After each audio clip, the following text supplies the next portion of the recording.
नमस्कार, मैं हूं आपके साथ पूर्णिमा मिश्रा। हमारे खास प्रोग्राम क्या कहते हैं नरेंद्र मोदी में आज आपको सुनवाएंगे प्रधानमंत्री का वो ऐतिहासिक भाषण जो उन्होंने 5 मार्च 2022 को उत्तर प्रदेश के वाराणसी में दिया। अपने भाषण में प्रधानमंत्री ने कहा कि देश के खजाने पर कितना भी बोझ क्यों ना आ जाए, लाखों करोड़ रुपए क्यों ना खर्च हो जाएं, लेकिन मैंने तय किया था गरीब के घर में चूल्हा जलता रहना चाहिए। इसीलिए हिंदुस्तान में आजादी के बाद से कभी भी ऐसी सेवा नहीं हुई है जो सेवा करने का सौभाग्य आप सबने मुझे दिया है। साथियों, आप मुझे बताइए, जो सिर्फ और सिर्फ अपना परिवार का भला करे, क्या ऐसे लोगों का आप साथ देंगे क्या? जो गौर परिवारवादी है, इनका साथ दोगे क्या? साथियों, ये गौर परिवारवादी की एक खास आदत है। ये जो बोलते हैं वो करते नहीं, और जो नहीं बोलते वही करते हैं। अब मुझे बताइए, ये गौर परिवारवादियों ने कभी अपने घोषणा पत्र में लिखा था कि वो दंगे करवाएंगे? लिखा था, लेकिन किया क्या? दंगे कराना इनके घोषणा पत्र में नहीं था, लेकिन इन्होंने 5 साल दंगे ही दंगे करवाए। अवैध कब्जे और लूट खसूट इनके घोषणा पत्र में नहीं था। इनकी यही सबसे बड़ी उपलब्धि रही। स्कूलों, थानों, दफ्तरों में भाई भतीजावाद, कर्मचारियों का शोषण, ये उनके घोषणा पत्र में नहीं था, लेकिन इस पर इन्होंने मन से, पूरी ताकत से काम किया। आज एक तरफ डबल इंजन का डबल बेनिफिट है, जिसका लाभ यूपी का हर नागरिक उठा रहा है। दूसरी तरफ गौर परिवारवादियों की कोरी घोषणाएं हैं जो कभी पूरी ही नहीं हो सकती। जान ली, बनारस में सब गुरु, केहू नहीं चेला। यहां तो झूठ भरे बिल्कुल नहीं चलता। इसलिए लोग कह रहे हैं, जो आज यूपी की सेवा कर रहे हैं वही अपना काम जारी रखेंगे। साथियों, चिर पुरातन काशी की आत्मा को बनाए रखते हुए कायाकल्प हो सकता है, ये विश्वास आज हर जगह दिखता है। मां गंगा हो, मां अन्नपूर्णा हो, काशी विश्वनाथ धाम हो, दिव्यता का, भव्यता और आधुनिकता से साक्षात्कार आज हर कोई अनुभव कर रहा है। पर्याप्त बिजली, बिजली के तारों का जो जाल था, उस जाल से मुक्ति, पानी की किल्लत से मुक्ति, चौड़ी होती सड़कें, नए हाईवे, नए पुल, नए फ्लाईओवर, पूरा वाराणसी जिला बदलाव की राह पर है। वाराणसी के 3.25 लाख किसान परिवारों के बैंक खाते में 450 करोड़ रुपए, 450 करोड़ रुपए पीएम किसान निधि के माध्यम से छोटे किसान के खाते में पहुंच गए। 450 करोड़ रुपया। इसके अलावा rice research centre, cargo centre और नए डेयरी प्लांट से, नए गोवर्धन प्लांट से किसान और पशुपालकों की सुविधाएं भी बढ़ी हैं, किसान की लागत कम हो, मुनाफा अधिक हो, धरती मां और मां गंगा दोनों केमिकल से मुक्त हो, ऐसी प्राकृतिक खेती गंगा किनारे हो। इस पर 10 मार्च चुनाव नतीजे के बाद तेज गति से काम किया जाएगा। आधुनिक हस्तकला संकुल, बिना गारंटी के ऋण, आधुनिक मशीनें, ये बुनकरों, हस्तशिल्पियों को नई उम्मीद दे रहे हैं। आंख के इलाज से लेकर कैंसर जैसी गंभीर बीमारी का इलाज पहले मुंबई दिल्ली दौड़ना पड़ता था, आज काशी में हो रहा है भाइयों, काशी में हो रहा है। और ये इलाज भी आयुष्मान योजना की वजह से गरीबों के लिए मुफ्त है। यही तो विकास है जो आज दिखता है, और ये विकास बिना भेदभाव सबके लिए है। वाराणसी को देखकर पूरे पूर्वांचल में विकास का विश्वास पैदा हुआ है।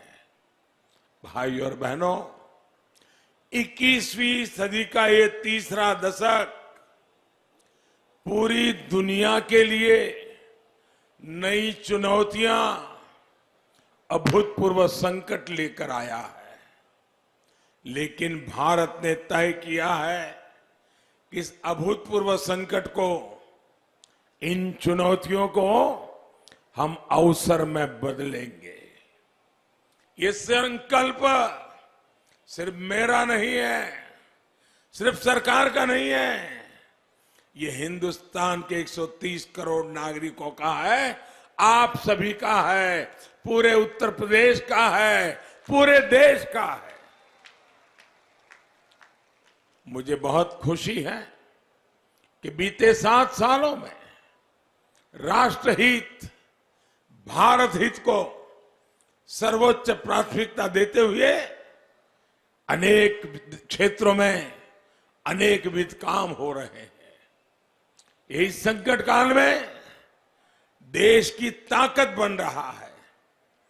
जिसका जितना सामर्थ्य है वो उसको राष्ट्रहित में समर्पित कर रहा है।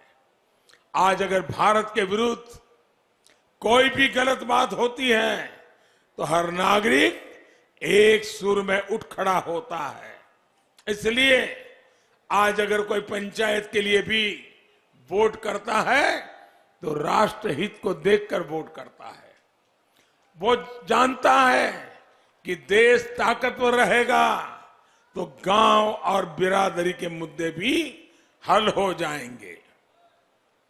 यूपी के लोगों की इसी भावना को उत्तर प्रदेश चुनाव के हर चरण में मैंने खुद अनुभव किया है। साथियों, हमारे गांवों की एक शक्ति ये भी है कि जब संकट आता है तो हर कोई गीले शिकवे भुलाकर एकजुट हो जाता है। लेकिन देश के सामने कोई चुनौती आती है तो एक घोर परिवारवादी इसमें भी राजनीतिक हित ढूंढते रहते हैं।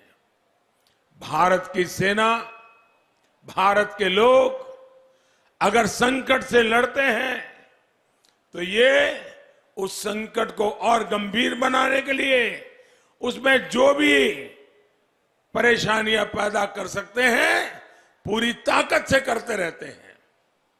ये हमने कोरोना के दौरान भी देखा और आज यूक्रेन संकट के दौरान भी हम यही अनुभव कर रहे हैं।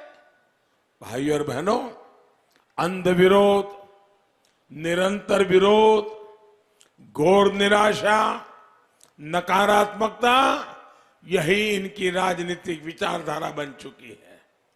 वरना देखिए, भारत 2 साल से 80 करोड़ से अधिक गरीब दलित, पिछड़े, आदिवासी मेरे इन परिवारजनों को मुफ्त राशन उपलब्ध करा रहा है।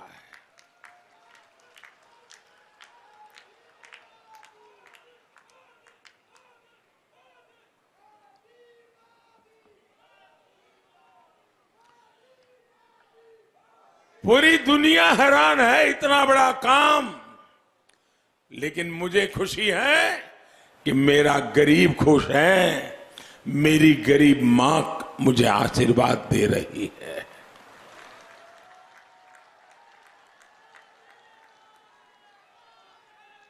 इतना बड़ा कोरोना काल, अर्थव्यवस्था चरमरा जाना, दुनिया भर में संकट, गरीब परिवार की कौन सुनेगा? भाइयों बहनों, देश के खजाने पर कितना ही बोझ क्यों ना आ जाए, लाखों करोड़ रुपए क्यों न खर्च हो जाए, लेकिन मैंने तय किया था गरीब के घर में चूल्हा जलता रहना चाहिए। गरीब मां का बच्चा भूखा सोना नहीं चाहिए, और इसलिए 2 साल से हिंदुस्तान में आजादी के बाद कभी भी ऐसी सेवा नहीं हुई है जो सेवा करने का सौभाग्य आप सबने मुझे दिया है। लेकिन भाइयों बहनों, ये गौर परिवारवादी देश के इस सामर्थ्य को भी कमतर करने में जुटे हैं। दुनिया का कोई भी बड़े से बड़ा, समृद्ध से समृद्ध देश 100% कोरोना टीकाकरण, मुफ्त टीकाकरण के नजदीक भी नहीं पहुंचा है। कई देशों में टीकाकरण के विरोध में धरने प्रदर्शन चल रहे हैं। भारत का हर नागरिक शांति से मुफ्त टीका लगा रहा है। भाइयों बहनों, जरा हाथ ऊपर करके मुझे बताइए, आपका टीका लगा है? आप सबका टीका लगा है? अच्छा, मुझे बताइए, दुनिया में तो टीके लगाने के लिए हजारों रुपया खर्च होता है। आपको कोई खर्चा हुआ है क्या? टीका लगाने का कोई खर्चा हुआ है क्या? आपको एक पैसा भी देना पड़ा है क्या? आपके जेब से 1 रुपया निकालना पड़ा है क्या? भाइयों बहनों, 130 करोड़ से अधिक भारतीयों के गौरव काल के लिए भी ये लोग, गौर परिवारवादी राजनीति के रंग में रंगे लोग, राष्ट्र नीति को न कभी समझ पाए हैं, न पचा पाए हैं। इतना बड़ा काम, 130 करोड़ देशवासियों का इतना बड़ा सहयोग, टीकाकरण अभियान पूरी दुनिया में अद्भुत चला हो, लेकिन उनके मुंह से एक सही शब्द निकला है क्या? एक अच्छी बात निकली है क्या? अरे इसमें भाजपा कहां थी? ये तो सीधा सीधा गरीब के बच्चों को बचाने का काम था। क्या उसमें भी तुम्हें तकलीफ हो रही थी? भाइयों बहनों, इन गौर परिवारवादियों की सोच यही है कि जो देश के लिए अच्छा हो उसे वो पसंद ही नहीं करते। साथियों, हमने स्वच्छ भारत मिशन शुरू किया, 10 करोड़ से ज्यादा शौचालय बनाए। इससे फायदा गांव की गरीब, दलित, पिछड़े परिवार की बहनों को सबसे अधिक हुआ। अब मुझे बताइए, और मैं तो उत्तर प्रदेश की माताओं का आभार मानूंगा, क्योंकि उत्तर प्रदेश की मां बहनों ने मुझे कहा कि शौचालय नहीं, ये तो इज्जत घर है, इज्जत घर।